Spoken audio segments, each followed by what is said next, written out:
What's up, guys? West Coast Picks here, and I just finished doing the 300th video giveaway draw and picking the multi-lock 7x7. And actually, the same day, I had this package from Potti314.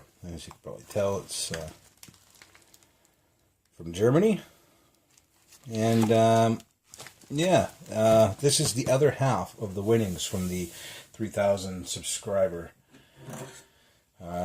challenge that Potti314 had. And in here is a bunch of locks and some picks and some goodness. So we're just going to take a look in case you guys didn't watch his video and what he had to give away. I guess because they weighed so much, or maybe they came at different times or something, but the pinning board, that awesome pinning board made by T&J's Lockpicking Nord, came in one package. This guy here, you've probably seen me use a couple times since I got it, and everything else came in another package, so either due to weight or maybe the time restrictions or something like that. Whoa, alright. Cool. Colored foil bubble pack there. Well, let's see what's in here. This one I don't have to be so careful with because it doesn't have that pin board in it, and I don't think anything fragile is in here, so maybe that's why he sent it in different packages too. You probably don't want the pinning board rattling around with a bunch of locks and stuff. Well, this one is going to be where all the work comes in. Alright, here we go. We got, I had a choice of how I wanted the handles of the picks that he made, and I chose the wood handle because I think it would look the best and probably feel the best, and it's a little something made from Potti for me, which is going to be a little sentimental because Potti's one of my favorite pickers. This is Snake Lock by Den Brass. I remember seeing this one. And the key on this thing is like most Den Brass's keys, but this one's extreme. You gotta see this, guys. Yeah. Wow. Pretty damn cool. I wouldn't want to turn this thing 180, but pretty damn cool. It probably actually does turn 180, no problem too, but I don't want to try it. I don't want to screw up this lock. I will probably might pick this one out of the package. I don't know. We'll try. I'm gonna get through these locks and see which one's worth picking out of the package first. This is a Berg Watcher.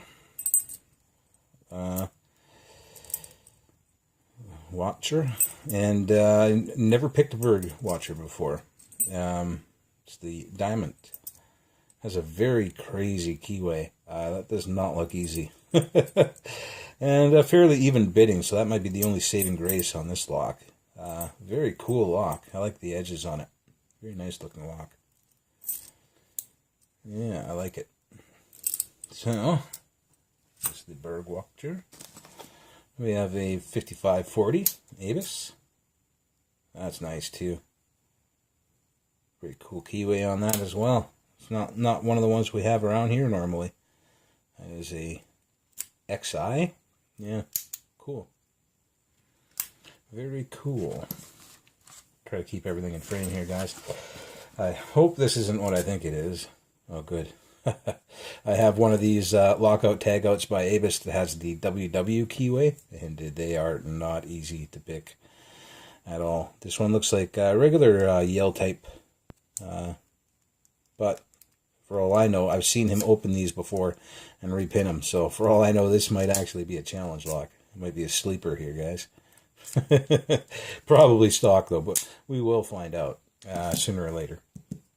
Pretty cool lockout tagouts. This is a Potti lock, obviously. You can see his pi symbol on there. And it was from April of this year. We have pretty good bidding on that guy. And it looks like a regular American style keyway. So I think this is actually a challenge lock from Potti. and that's why his name is that engraved on there? It looks like it, yeah. And yeah, this should be a lot of fun as well. Anything with the potty pie symbol on it is usually a challenge. We have I see the Trekmaster 30 emblem, so this is probably a Trekmaster 30 lock. And it is Trekmaster 30 spools. It is a Yale. That really good bitting as well. And yeah, definitely is a Yale. The classic keyway there, and even says Yale on the plug, which is pretty damn cool. It works pretty good. I think you can feel the center of it, but it doesn't snag or anything. Look, it works pretty good. It says Yale right on the plug, which is cool. They don't normally do that, so that is pretty cool. Now spools. Awesome, a lot of good stuff here. A buffalo. Well, buffo. It's not buffalo. It's buffo, but it does have a picture of a buffalo on it, so that's pretty cool. I like that emblem. That's pretty cool. And buffo. There's a 5-pin Euro. Looks like a Yale type. Ooh, it's an extreme Yale type though. See, the curve goes over quite a ways. It's more than a regular Yale, I think. There's a couple other extra pieces of warding in there. That's a cool lock as well. Oh, and we have the Abus combo lock that I asked him to put a random combination on, so I wouldn't know it, and I will, try to figure out how this thing works. I remember watching his videos on how to decode these things and stuff like that, but none of it sticks unless I do it all the time. I'm not going to remember, so I'm going to have to figure it out again. I'm going to see if I can figure it out on my own first. And, there's basic rules apply with this thing. Usually they require pulling on the shackle and feeling feedback from the wheels. So I will see if I can get into that thing as well. We have... This looks like a challenge lock if I've ever seen one. This is... Oh, the lock-picking Lebowski. And we have nice threaded caps on the top there. Some tape holding them in just so they don't back out. And this is obviously Schlag. And it works counterclockwise. Clockwise doesn't want to go all the way. Oh, but if you pull the key while you turn, it will. So a little bit of a catch there. Usually that means there is a T-pin in there, up in the driver. So I'm betting that there is a T-pin up in there somewhere. Yeah. And I have a couple other locks from Lockpicking Lebowski sitting here waiting to be picked. I got a lot of full tubs right now. I got 7 tubs with people's locks in it. So now I'm going to have 8. And last but not least, we have some tools here, guys. This is what I've been looking forward to, mostly. The locks are awesome, too. Don't get me wrong. I was looking forward to the locks, but I've only ever had picks given to me by one other person. That was Trekmaster 30, and I used them. They're handy. I like having picks, even though, picks don't really differ that much, and, I can pretty much learn to use any type of pick. I like stuff that was given to me, like, to keep from other people, and it's kind of like being part of the community. It's almost like sentimental value, If somebody gives you a pick, it's more treasured than a pick that you buy or make yourself. So these potted wood-handled picks are probably going to be some of my favorite as well, because he put work into them. And cool, here we go. So we got our Petersons. So these are 15 thousandths Petersons. Very nice picks in their own right. I like Peterson's, my favorite manufacturer. If you're going to buy picks, Peterson's the one to buy for sure. So a couple awesome Petersons there. We got some Sparrows, which No, Sparrows isn't bad. I always down talk them because of their metal and stuff like that. But I mean, they are good. They're not bad at all. So we've got a couple of Sparrows, kind of a deep hook and a short hook. So that's pretty awesome as well. These are, look like 25 thousandths. They might actually be 18 or something like that, but pretty awesome as well. More picks for the collection. And then the two that I really wanted. These are the 15 thousandths. I believe they were Sparrows to start with, but he put awesome handles on them. And I really like these. I really like these. I don't know if I'm going to use them very much because I want to actually keep them and not, wear them or bend them or anything like that. I want to probably put them on display somewhere because they are from Potti, and Potti made the handles on these, and he put some work into it and some thought into this, and these actually mean quite a bit to me. So same as the Trekmaster picks. So you don't see me using the Trekmaster picks too much. I used them a bit when I first got them, but I also don't want to destroy them either. I want to actually keep them. So and same as these. So thank you very much, Potti314, for all of this awesomeness, but also for making the wood handles on here. Yeah, these are awesome. These are just awesome. Very nice looking. And everything else is awesome as well. I can't wait to start picking into these things, but I'm going to have to pick one of these out of the package because that's kind of what we do. And hopefully I don't fail. Don't know. I said I might pick the Den Brass Snake Lock out of the package, but we also have a Potti lock here, which would also be awesome to pick out of the package. Or a Trekmaster lock. I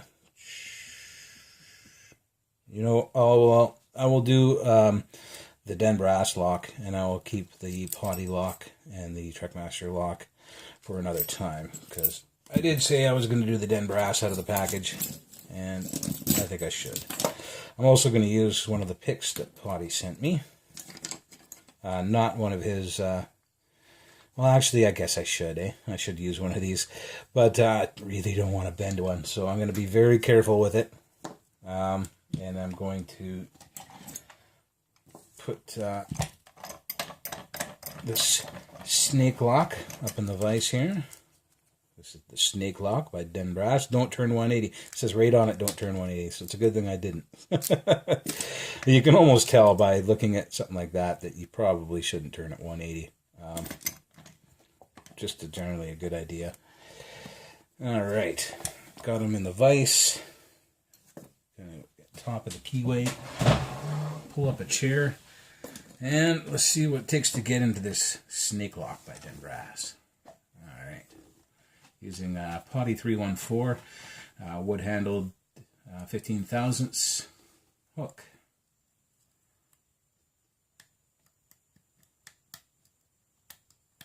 Bunch of clicking out of the back there.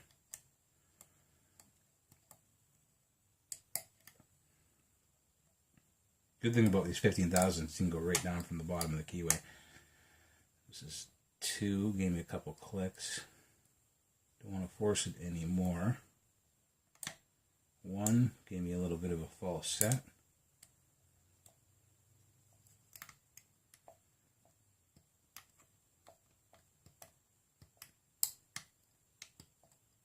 That was 5, gave me a bit. That was 3, gave me a click.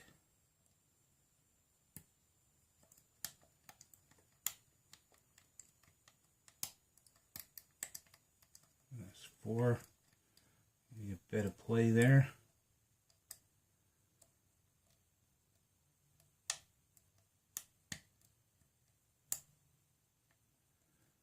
These 15 thousandths, they really fit in the keyways, but they are very flexible and they feel like fragile, like I might bend the crap out of them just trying to set a pin. That was 3, gave me a little bit of play. I'm being very, very tentative here, and I have almost no tension on this tension wrench. Got a really good false set out of 5 there.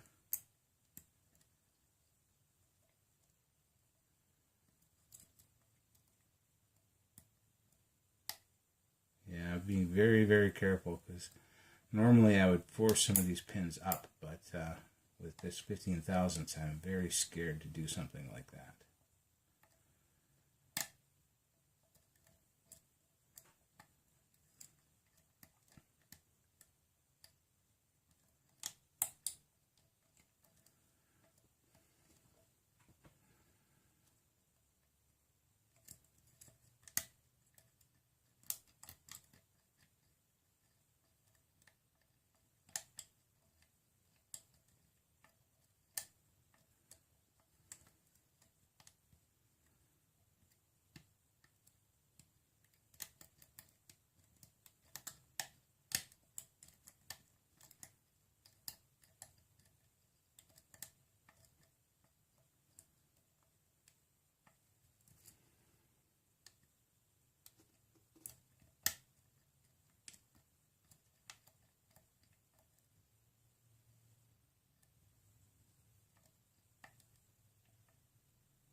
I feel like I'm going to break something here. Really, really. I mean, it's holding up, but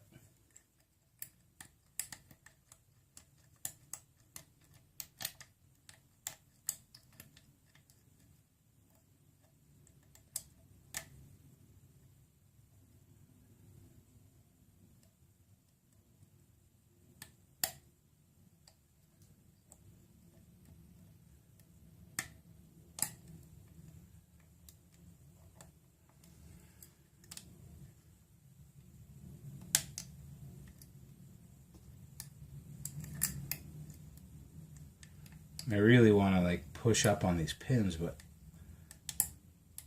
I am like very tentative with it, with these 15 thousandths. This is a whole other experience for sure.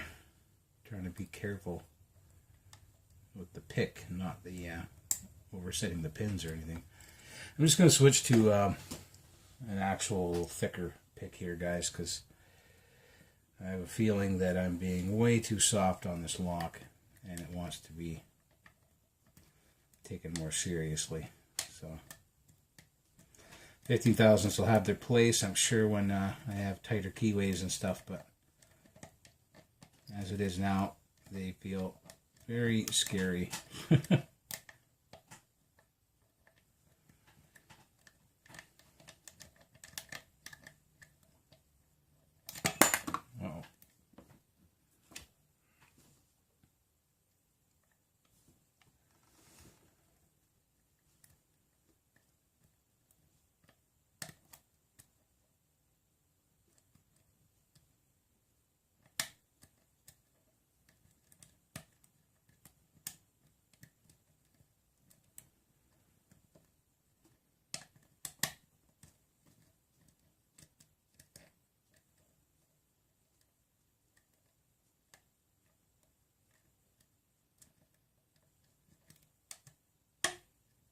Full set there to 3.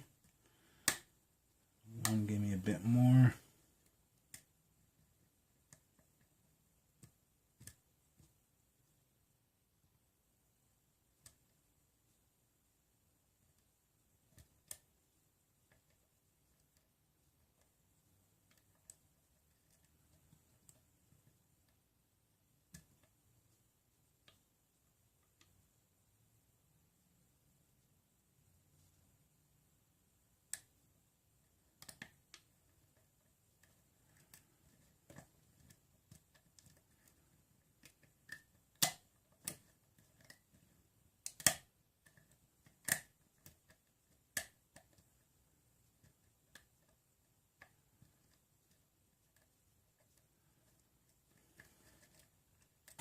Alright, so I got either, there we go, that's a T-pin. So yeah, I needed a bit more aggression than I was willing to give it with a 15 thousandths, but very nice picks, and I just didn't want to destroy it. So,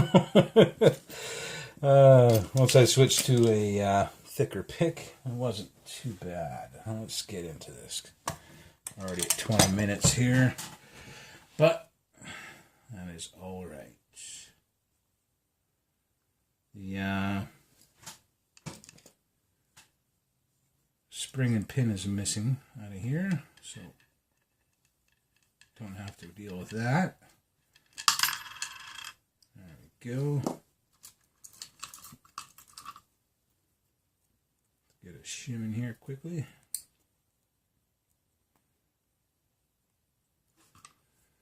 Yeah, if you noticed back on my channel, I don't use 15 thousandths picks. I don't think I ever have. And that's because I am a little heavy-handed with my picks. I don't bend picks, but I mean, I'm pretty rough with them. And if I was to use 15 thousandths regularly the way I would normally use a pick, I'm pretty sure I'd bend them. So I'm going to have to learn to use them. Be a little bit more careful with them. And normally if it was like one of my picks that I didn't care much about, I would have just went for it. But because it's from Potti and I don't want to destroy it, I was being too careful. So we got threading in every chamber.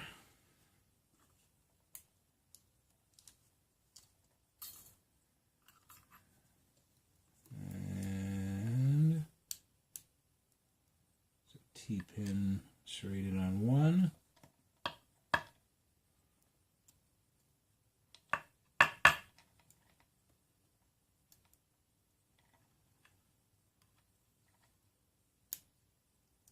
We have a serrated spool on two.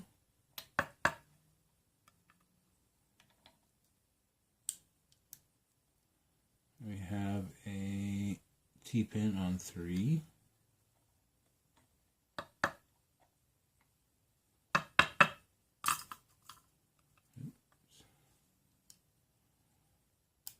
We have a serrated spool on four.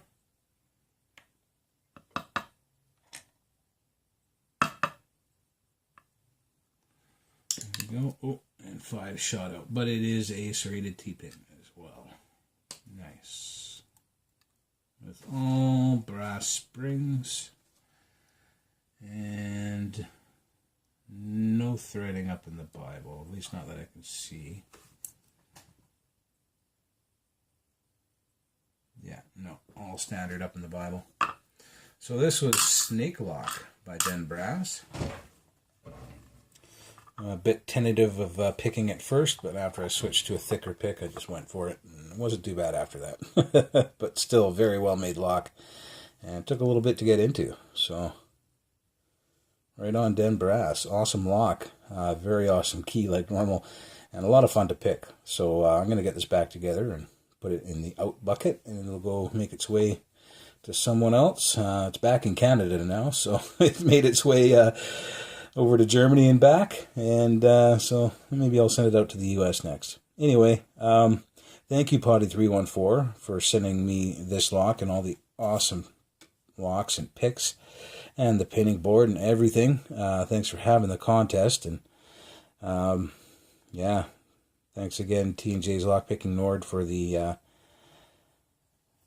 pinning board, and thanks everyone else for watching my videos and sticking with me through 300 videos.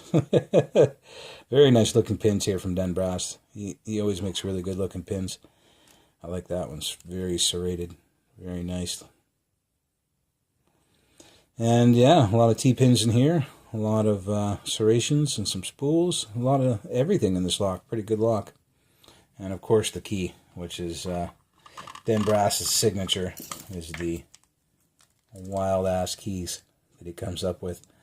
That's just awesome.